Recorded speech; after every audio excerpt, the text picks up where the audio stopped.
नहीं है, क्योंकि बात नहीं चेंज हो। वैसे तो मूव कर, इसका मतलब जस्ट मूव कर रहा है, तभी उसने कहा है। तो जब 3a0 एक्सेलरेशन है, एक्सेलरेशन जब 3a0 है, तो सिर्फ कौन सी फील्ड है? Electric field. इलेक्ट्रिक फील्ड में कौन सा फोर्स लगता है? QE।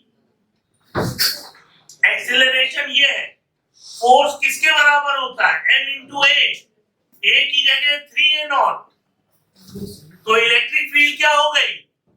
3ma0 upon q। थोड़ी देर बाद देखा उसका एक्सेलरेशन 5a0 हो गया। उसका एक्सेलरेशन क्या हो गया? अब बच्चों ने गलती क्या कर दी? प्रियंका ने भी की, दोनों को घटा दिया। उसका एक्सेलरेशन कितना हो गया? 5a0। लेकिन ये 5a0 तो इलेक्ट्रिक फील्ड की वजह से हुआ ना, जो हमने निकाल लिया।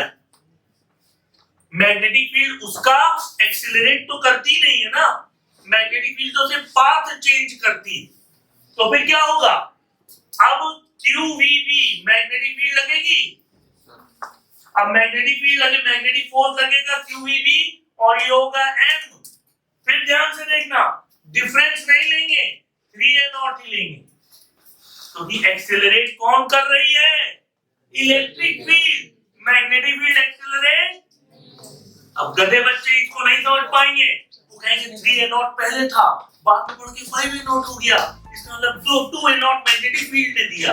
अरे गधाओ, अभी तो यहाँ लिखा है कि मैग्नेटिक फील्ड एक्सेलरेट नहीं करती थी, पाथ चेंज करती। तो जो उसका ओरिजिनल एक्सेलरेशन है वही लेंगे। बात समझ में आई?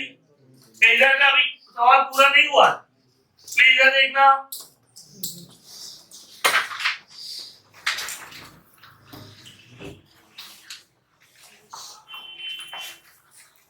ये मैग्नेटिक फील्ड आ गया, ये आंसर तो पक्का हो गया, क्योंकि मैग्नेटिक फील्ड एक्सेलरेट नहीं करती। फिर वापस ऊपर पे जाते हैं। एक्सेलरेशन 3a0 था, बाद में कितना हो गया? 5a0। तो कितना बढ़ा? 2a0। तो इलेक्ट्रिक फील्ड ने कितना एक्सेलरेट किया? 2a0। तो यहाँ 3a0 नहीं लोगे, यहाँ क्या लोगे? 2a0। ये आपकी इलेक्ट्रिक फील्ड आ गई, ये आपका पहला आंसर। ठीक है, मेरे समझाने की कला देखिए। इलेक्ट्रिक फील्ड एक्सेलरेट करती। पहले एक्सेलरेशन कितना था? 3a0। बाद में कितना हो गया? तो इलेक्ट्रिक फील्ड ने कितना एक्सेलरेट किया? 2a0। तो इलेक्ट्रोस्टैटिक फोर्स हो गया QE, और इसको m into 2a0 E निकला है। अब मैग्नेटिक फील्ड एक्सेलरेट नहीं करती है, तो उसका एक्सेलरेशन क्या लेंगे? 3a0 जो इनिशियल था।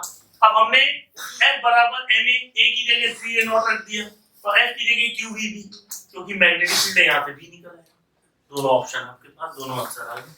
अब आपको कोई एक पूछे, दोनों पूछे, जो पूछे आप निकाल लीजिए, और सिर्फ इसी पे। अब आप मिलाइए दोनों। गुड, अगर दोनों सही था तो शाबाश, आप वास्तव में शाबाशी पाने योग्य काम किया आपने। लेकिन अगर आप सोच पाए, यहाँ जो चीज बताई गई वही यहाँ पे लगाया गया, तो मैं समझ आया इलेक्ट्रिक फील्ड ने कितना एक्सेलरेशन दिया है? 3a0 तो पहले से था उसके पास, और मैग्नेटिक फील्ड ने उसको कोई एक्सेलरेशन दिया नहीं, तो 3a0 ही लेंगे, तो पहले से।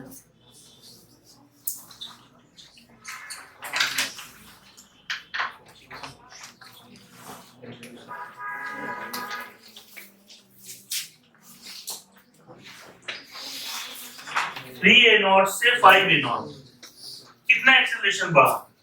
2a0। किसने बढ़ाया होगा? इलेक्ट्रिक फील्ड में, क्योंकि इलेक्ट्रिक फोर्स ही एक्सेलरेट करता है, तो उसको इलेक्ट्रिक फोर्स के बराबर रख दिया, और जो शुरुआत का एक्सेलरेशन था उसको मैग्नेटिक फोर्स के बराबर। सवाल दोनों फोर्स के फॉर्मूले में मालूम है, रख दिया, E भी निकल आया और V भी निकल आया।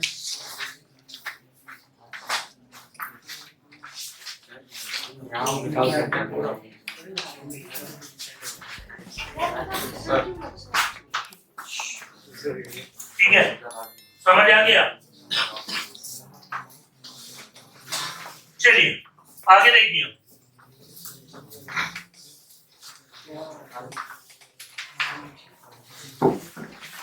क्वेश्चन लिखा है ताकि आप और जो दिक्कत हो पूछते रहे। अगला देखिए दूसरा point, force on a current carrying wire.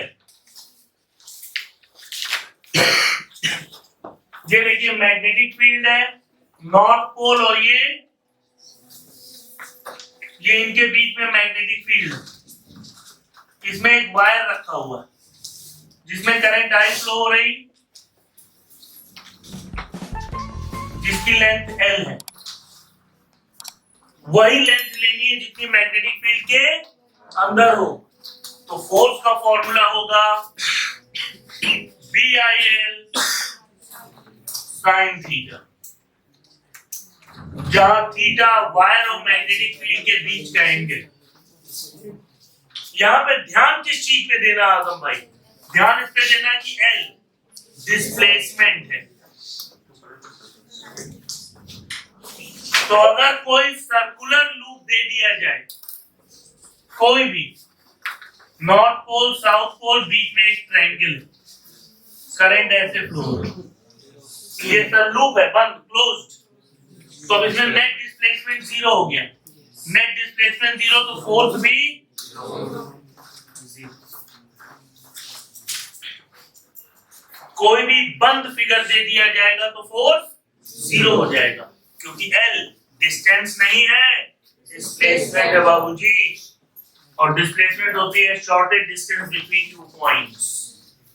ठीक, अब इधर देखिएगा,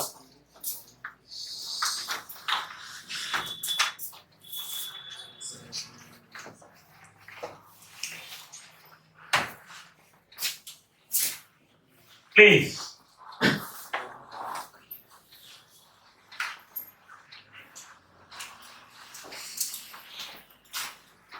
ठीक है,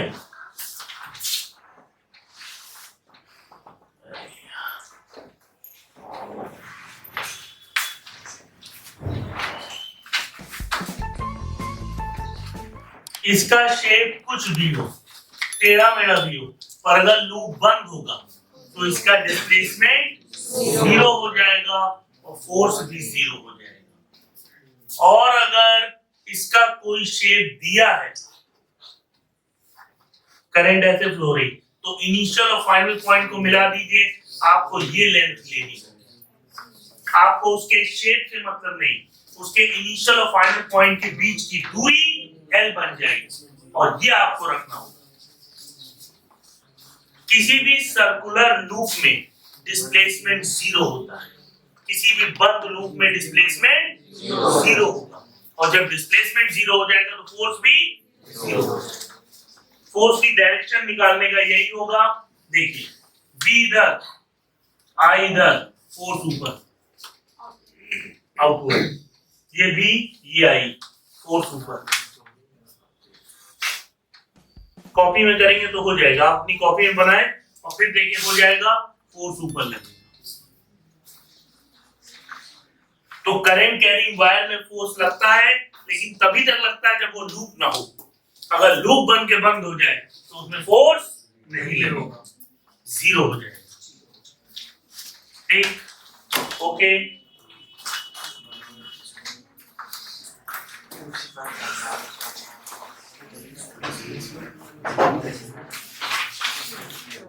गुड सर, ये सर बहुत डिस्टर्ब नहीं हटाएंगे, बैठो। हम अब देखेंगे, बैठो।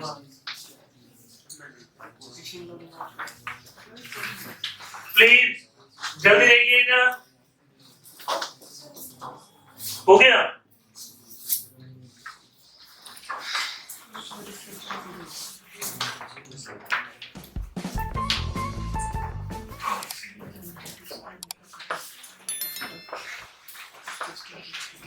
यहां से B की यूनिट निकल आई। अब ये जो फोर्स है ये हो जाएगा BIL, मैक्सिमम हो जाएगा जब थीटा 90 होगा।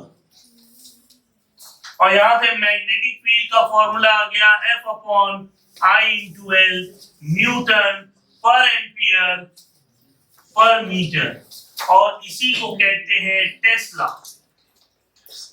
तो मैग्नेटिक फील्ड की यूनिट होती है न्यूटन पर एम्पियर पर मीटर या टेस्ला। ये दोनों ही यूनिट एमकेएस में है, मीटर किलोग्राम सेकेंड में। अगर सीजीएस में पूछे तो इसकी यूनिट गॉस है, और 1 टेस्ला इज इक्वल टू 10 की पावर 4 गॉस। तो इस फॉर्मूले से ही मैग्नेटिक फील्ड की यूनिट निकली, और इस फॉर्मूले से ही मैग्नेटिक फील्ड की डायमेंशन भी निकलेगी, जो मैं निकाल के आपको दिखा रहा हूं। कितना रटोगे, कितनी चीजें रटोगे। फोर्स की डायमेंशन होती है mlt-2, एम्पियर की होती है A, लेंथ की होती है L, L और L कट गया, ma-1t-2 इसकी डायमेंशन होगी।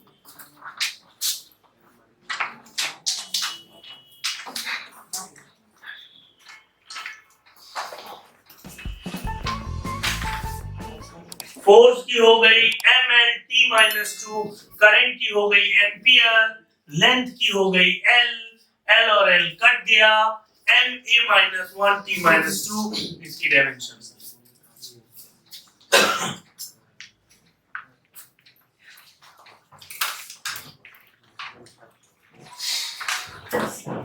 क्या हुआ, कोई दिक्कत? पक्का?